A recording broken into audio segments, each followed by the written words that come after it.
안녕하세요. 나무숲 자람터입니다. 앞서 우리가 감정의 기본 감정과 감정의 종류에 대해서 알아봤는데, 오늘은 감정의 주체란 무엇일까에 대해서 한번 이야기해 보도록 하겠습니다. 어떠한 상황을 겪게 됐을 때 느끼는 감정은 사람들마다 다 다르고 다양합니다. 예를 들어서 발을 다친 강아지가 쩔뚝거리면서 길을 걸어가고 있는 장면을 만약 봤다면 A라는 사람은 강아지가 아플 것이라는 것을 느껴서 슬픔을 느끼고, 또는 B라는 사람은 강아지를 저렇게 만든 사람이나 어떤 상황을 생각하면서 화가 날 수도 있고, C라는 사람은 그 상황에 대한 자신의 어떤 과거의 기억으로 두려움을 느낄 수도 있습니다. 이렇게 같은 상황을 본다 해도 그것을 보는 사람에 따라 느끼는 감정들은 굉장히 다양합니다. 이것은 한 개인이 과거의 어떤 자신의 경험을 토대로 각자의 관점과 믿음이 생겨나게 되고, 이 두 가지를 바탕으로 현재 느끼는 그 감정을 선택한다는 것입니다. 감정을 선택한다, 이 말이 좀 낯설게 느껴지실 텐데요. 대부분의 사람들은 나도 모르게 자연스럽게 드는 것이 감정이라고 생각합니다. 그래서 감정을 선택한다고 그게 있을 수가 있는 일이야? 라고 생각할 수 있겠지만, 감정은 사람이 어떤 목적을 위해 선택을 하는 것입니다. 유명한 심리학자인 아들러라는 사람은 스스로 정한 목적을 달성하기 위해서 이성, 감정, 신체 등의 모든 수단을 동원한다고 얘기했습니다. 이 이론을 아들러의 목적론이라고 하는데, 이 이론에서는 겉으로는 나의 이성과 감정이 모순되는 것 같아도 사실은 하나의 목적을 향해 함께 가는 것이라고 얘기하고 있는데요.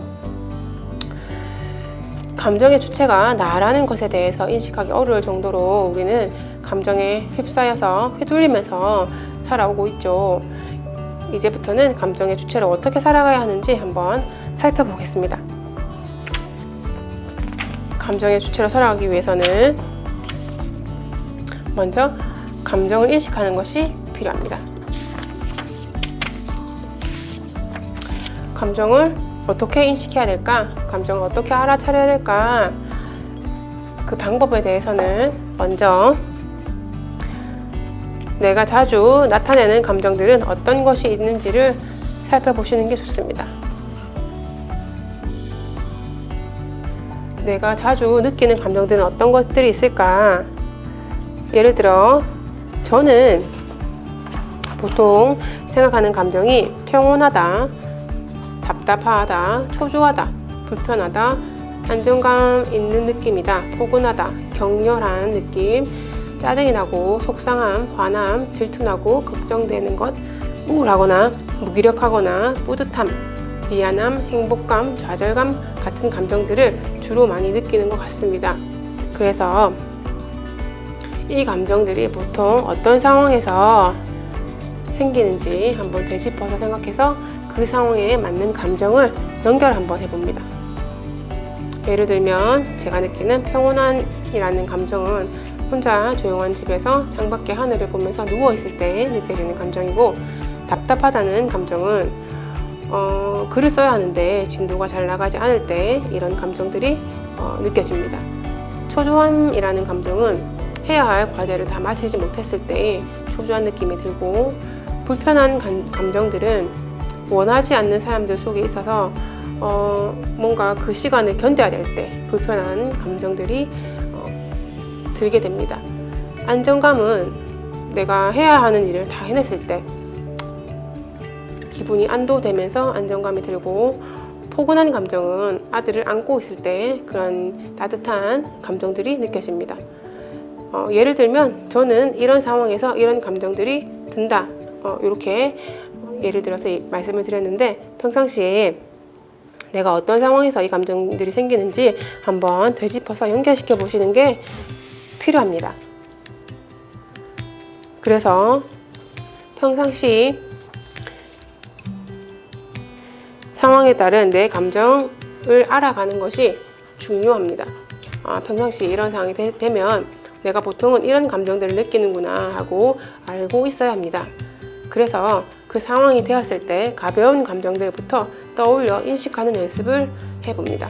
예를 들면 혼자 조용한 집에서 창밖의 하늘을 보면서 누워있을 때 들어야 하는 내 감정을 잃는 생각은 지금은 마음이 잔잔하게 평온한 감정이구나 이렇게 느끼셔야 하고, 또 다른 상황에서 내가 이 사람들 속에 있으니 이야기도 귀에 안 들리고 집중도 안 되네, 뭔가 불편한 기분이 드는가 보다 하고 그 상황에 대한 내 감정을 떠올려서 그 상황에서 나는 지금 이런 감정을 느끼고 있구나 하고 아시는 게 필요합니다. 제가 아까 가벼운 감정들부터 떠올려서 인식하는 연습을 해봅시다 라고 말씀드렸는데, 왜 좀 더 편안한 상황들부터 연습을 해야 하냐면, 감정이 격해지는 상황에서는 전혀 연습이 처음부터 되지 않습니다. 그래서 만약에 뭔가 기분이 너무 나빠서 화가 막 나거나 아니면 뭐 놀라는 상황이든지 너무 갑작스럽게 뭔가 기쁜 상황이 됐으면, 그렇게 감정이 격해진 상황에서는 연습이 되지 않는 상태에서는 감정을 그 순간 그 찰나에 인식하는 게 너무나 힘든 일이기 때문에 격한 감정을 느끼지 않는 그 순간부터 천천히 연습을 하셔야 화가 나는 순간에 내가 지금 화를 내고 있구나, 그래서 얼굴이 빨개졌구나 하고 인식하실 수 있습니다. 이렇게 연습을 하다 보면은 점점점 더 격해지는 그 순간에도 자신의 감정을 캐치하시고 인식하실 수 있게 됩니다. 이렇게 감정을 인식하고 알아차리는 것이 되어야 그 다음에 조절을 하든 표현을 올바르게 하든 그 다음 단계로 나갈 수 있기 때문에 이 과정은 굉장히 중요한 사항이라고 할 수 있겠습니다. 그래서 보통은 화에 대한, 분노에 대한 감정의 조절이 조금 힘드신 분들이 많이 있으시고 상담을 오시는데, 참다가 나도 모르게 터져버렸어요, 나는 정말 다혈질인가 봐요, 이런 말씀을 굉장히 많이 하시면서 상담실에 오시는데, 그것은 그렇게 하시는 분들이 다혈질이라서 화를 갑작스럽게 내신 게 아니고 자신의 감정을 모르고 그때까지 참았기 때문에 화가 주체할 수 없을 정도로 쌓여서 나는 상황이라고 볼 수 있겠습니다. 그래서 그 전에 참는 단계로 따지자면, 조금 짜증이 날 때, 기분이 불쾌할 때 그 감정들이 정말 분노에 치닫는 화까지 올라가지 않도록 미리 표현해내는 것이 중요하다고 할 수 있겠습니다. 그렇게 하려면 그 순간에 드는 내 감정이 지금 어떤 단계인지 어떤 상황인지 알아야 적절하게 표현할 수 있기 때문에 이 감정을 인식하는 것은 굉장히 중요한 일들이라고 할 수 있겠습니다. 일상생활 속에서 여러분들의 감정을 한번 생각해 보시고 그 감정에 맞는 상황, 어떤 상황에서 내가 이 감정이 들더라, 그래서 그 상황에 직접 되면 나는 지금 이런 기분을 느끼고 있구나 라는 것까지 한번 생활 속에서 연습을 꾸준히 해보시고 또 저와 만나면 좋겠습니다. 다음 시간에 한번 더 찾아오겠습니다. 감사합니다.